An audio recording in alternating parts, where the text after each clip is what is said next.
तमाम देखने और सुनने वाले दोस्तों को अस्सलाम वालेकुम। ये बात है 2016 की। एस्टोनिया के कुछ डॉक्टर्स एक पेशेंट के ब्रेन का चेकअप कर रहे थे। अभी उन्होंने एक ऐसी चीज़ नोटिस की जो आज से पहले मेडिकल साइंस में किसी ने नहीं की थी। पेशेंट को एक दिमागी बीमारी थी जिसकी वजह से डॉक्टर इसकी ब्रेन एक्टिविटी को EEG के ज़रिए रिकॉर्ड कर रहे थे।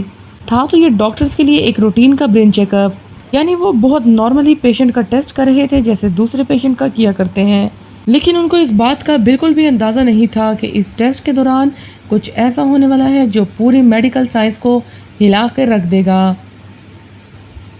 हुआ कुछ यूँ कि टेस्ट स्टार्ट हुए भी चंद मिनट ही गुजरे थे, पेशेंट को अचानक हार्ट अटैक हुआ और उनकी मौत हो गई।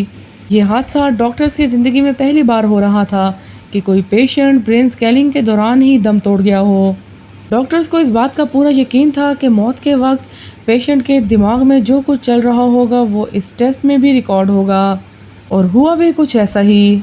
पेशेंट की मौत से पहले और उसके बाद भी उसका दिमाग जो कुछ सोच रहा था वो सब कुछ इस टेस्ट में रिकॉर्ड हुआ। नाजरीन, ब्रेन टेस्ट के दौरान मरने वाले पेशेंट एक 87 साल के कैनेडियन नेशनल थे। इनको एपिलेप्सी नाम की एक बीमारी थी। बीमारी की वजह से उनको बैठे बैठे दौरे पड़ने लग जाते थे। इसी बीमारी की वजह से डॉक्टर उनकी ब्रेन वेव्स को मॉनिटर करने के लिए EEG परफॉर्म कर रहे थे। EEG यानी इलेक्ट्रोएन्सेफेलोग्राम, इसमें ब्रेन में चलने वाली इलेक्ट्रिकल एक्टिविटीज़ को मॉनिटर किया जाता है।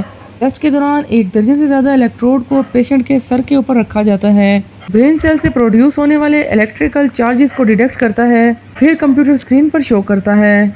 अब इस टेस्ट के दौरान डॉक्टर को कैसे मालूम पड़ता है कि पेशेंट के दिमाग में क्या चल रहा है? ये जानने के लिए ज़रूरी है कि हम पहले ब्रेन एक्टिविटी का कॉन्सेप्ट समझ लें। इंसान के ब्रेन में 100 अरब से भी ज़्यादा न्यूरॉन्स पाए जाते हैं। ये न्यूरॉन्स हमारे नर्वस सिस्टम का अहम तरीन हिस्सा होते हैं। इनका काम ब्रेन के अंदर ही एक जगह से दूसरी जगह मैसेज पहुंचाना होता है। ये मैसेज असल में एक इलेक्ट्रिकल चार्ज होता है।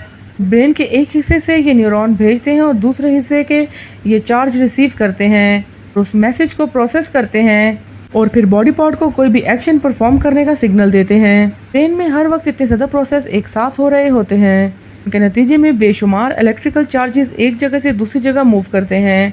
इन इलेक्ट्रिकल चार्जेस के मूव करने से ब्रेन में एक पैटर्न बनता है, इनको ब्रेन वेव्स कहा जाता है। ब्रेन वेव का ये पैटर्न हर काम के लिए अलग अलग होता है। इसको मेडिकल साइंस ने अलग अलग नाम भी दे रखे हैं। अभी तक मेडिकल साइंस 5 किस्म की ब्रेन वेव्स को पहचान सकती है, जिनको अल्फ़ा, बीटा, गामा, थीटा कहा जाता है। अल्फ़ा ब्रेन वेव्स का पैटर्न कुछ इस तरह का होता है और इसकी फ्रीक्वेंसी 8 से लेके 12 हर्ट्ज तक होती है। 1 मिनट में ये वेव 8 से लेके 12 मिनट बाद बनती है। हमारा ब्रेन अल्फ़ा वेव्स तब प्रोड्यूस करते हैं जब हमारा दिमाग बिल्कुल रिलैक्स होता है। ठीक उस वक्त जब हम सुबह सुबह नींद से उठते हैं, अपने बेड पर ही लेटे लेटे रिलैक्स कर रहे होते हैं।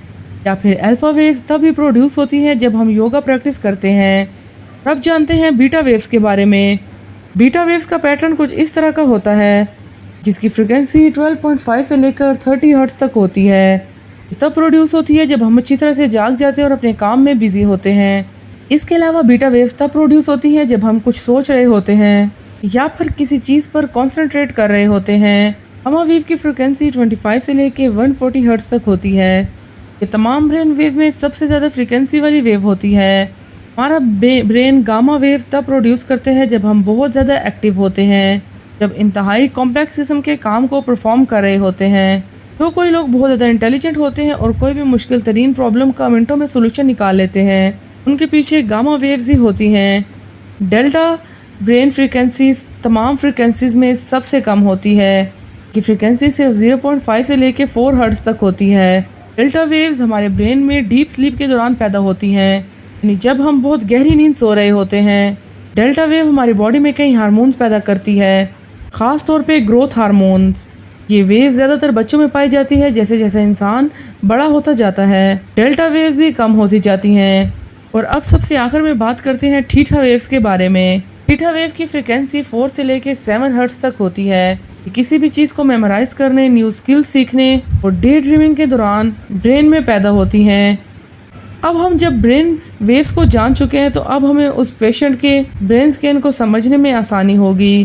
जैसा कि हमने जाना कि गामा वेव्स की फ्रिक्वेंसी 25 से लेकर 140 हर्ट्ज तक होती है। इसी के दौरान एक और रेंज भी होती है जो 30 से लेकर 100 हर्ट्ज तक होती है। ब्रेन इस खास फ्रिक्वेंसी की गामा वेव्स तब प्रोड्यूस करता है जब हम अपनी मेमोरी को इस्तेमाल कर रहे होते हैं, यानी जब हम लाइफ के खास इवेंट्स को याद कर रहे होते हैं। कैनेडियन डॉक्टर ने उस वक्त उस पेशेंट की मौत के दौरान उसके ब्रेन में गामा वेव्स की फ्रिक्वेंसी बहुत ज़्यादा नोट की।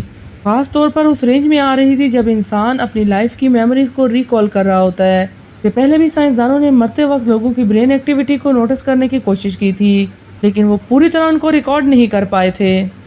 इस वक्त कैनेडियन पेशेंट की मौत से पहले और बाद में उसके दिमाग में उसकी लाइफ की चंद अच्छी और बुरी बातें सामने आ रही थीं। डॉक्टर्स ने मरने वाले पेशेंट की गामा वेव्स को 2016 से 2022 तक अच्छी तरह स्टडी किया। फिर ये रिजल्ट निकाला कि मरते वक्त इंसान अपने लाइफ इवेंट्स को याद कर रहा होता है। डॉक्टर्स और रिसर्चर की इस फाइंडिंग का कोई ठोस सबूत तो नहीं है। इनकी फाइंडिंग्स को सही साबित करने के लिए उन पेशेंट से भी रब्ता किया गया किसी बीमारी की वजह से मरते मरते बचे थे। फिर कुछ ऐसे पेशेंट जिनको लास्ट मोमेंट पे हॉस्पिटल बचाकर उनकी जान बचा दी जाती है। जब उन लोगों से पूछा गया तो उनका भी यही कहना था कि उनके सामने जैसे उनकी लाइफ का किसी ने फ्लैशबैक चला दिया हो। ये एक्सपीरियंस कोई एक दो लोगों ने फेस नहीं किया, बल्कि कई लोगों ने ऐसा ही जवाब दिया था। डॉक्टर्स और रिसर्चर ने 2016 से लेकर 2022 तक इस ब्रेन स्कैन को पब्लिश इसलिए नहीं किया था क्योंकि एक तो वो उसको अच्छे तरीके से स्टडी करना चाहते थे, क्योंकि वो किसी और पेशेंट का भी मरते वक्त ब्रेन इस कैनेडियन पेशेंट के ब्रेन से मैच करना चाहते थे, लेकिन ताहाल वो इस काम में नाकामी रहे।